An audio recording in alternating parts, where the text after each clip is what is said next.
मी साक्षी रावण. कोकणचं वैभव असलेल्या सागर डिजिटलच्या बातमीपत्रात आपले सर्वांचे स्वागत. पाहूया आजच्या ठळक घडामोडी. पत्रकार परिषद घेत आनंद परांजपेंनी आव्हाडांना खडेबोल सुनावले. फणसाड अभयारण्यातील वन्यजीवांच्या संख्येत वाढ आणि आदिवासी विकास महामंडळाच्या भात खरेदीत भ्रष्टाचार, आरोपीवर गुन्हा दाखल. आता पाहूया आजच्या सविस्तर बातम्या. पुण्यात झालेल्या दुर्दैवी अपघातात 2 निष्पाप तरुणांचा बळी गेला.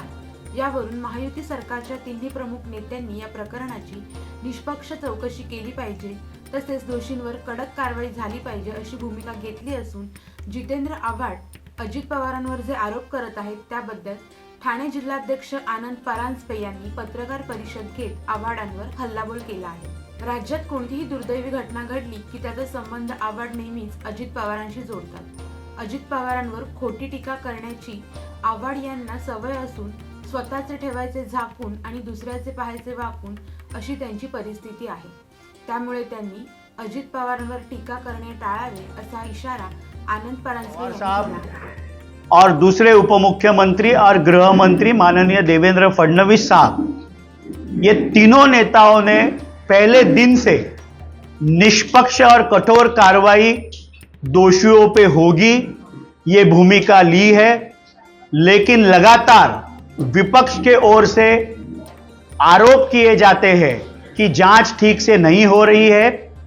खास करके थाना के नेता, राष्ट्रवादी कांग्रेस पार्टी के शरद पवार गट के भूतपूर्व मंत्री डॉक्टर जितेंद्र आव्हाड जी, ये न केन प्रकारेण किसी भी तरह से हमारे राष्ट्रीय अध्यक्ष, राज्य के उपमुख्यमंत्री माननीय अजित दादा पवार साहब पे आलोचना करने की कोई मौका नहीं छोड़ते.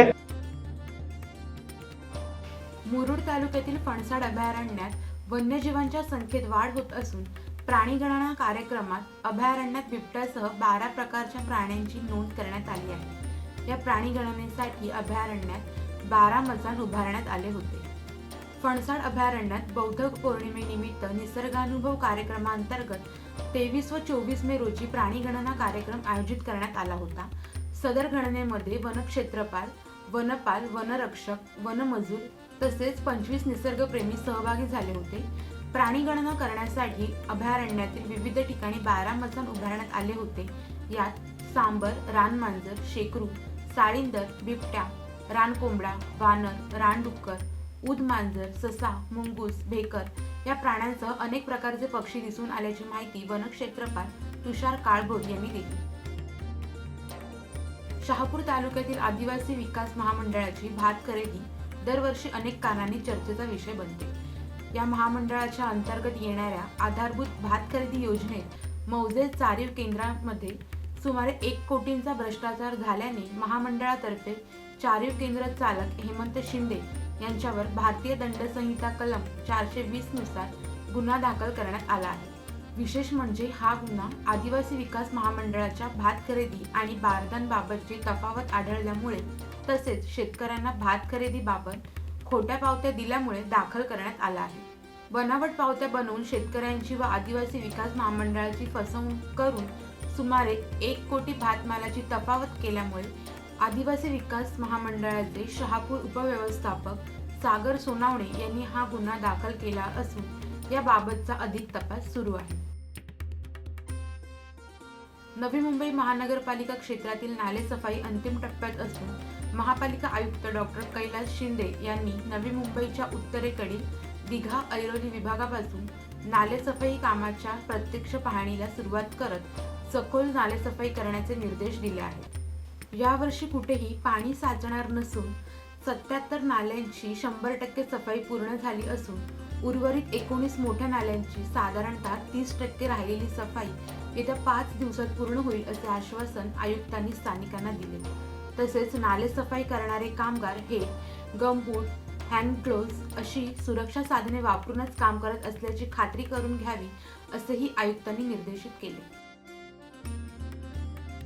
आता पाहूया स्वातंत्र्यवीर सावरकरांच्या जयंतीनिमित्त विशेष बातमी. छत्रपती शिवाजी महाराज टर्मिनस येथे ट्रेन मॅनेजर आणि मोटरमॅन यांनी स्वातंत्र्यवीर सावरकरांची 141वी जयंती धूमधडाक्यात साजरी केली. कार्यक्रमाची सुरुवात दीप प्रज्वलन व स्वातंत्र्यवीर सावरकरांच्या पुतळ्याला अभिवादन करून झाले। या कार्यक्रमाला प्रमुख वक्ते म्हणून शिवशंभू विचार मंच कोकण प्रांताचे संयोजक अभय जगताप यांनी विशेष उपस्थिती लावली। तसेच स्वातंत्र्यवीर सावरकरांच्या खडतर आणि लोकोत्तर जीवनाची सविस्तर माहिती त्यांनी सांगितली। या होत्या सागर डिजिटलच्या आजच्या बातम्या। यात बातम्यांसंदर्भात आपल्या सूचना आणि प्रतिक्रियांचे आम्ही नक्कीच स्वागत करू। पुन्हा लवकरच भेटू नव्या बातम्यांसह। तोपर्यंत धन्यवाद। सागर डिजिटलच्या यूट्यूब चॅनलला लाईक करा, शेअर करा, सबस्क्राईब करा आणि ताज्या घडामोडी नियमित पाहण्यासाठी बेल आयकॉनला प्रेस करा।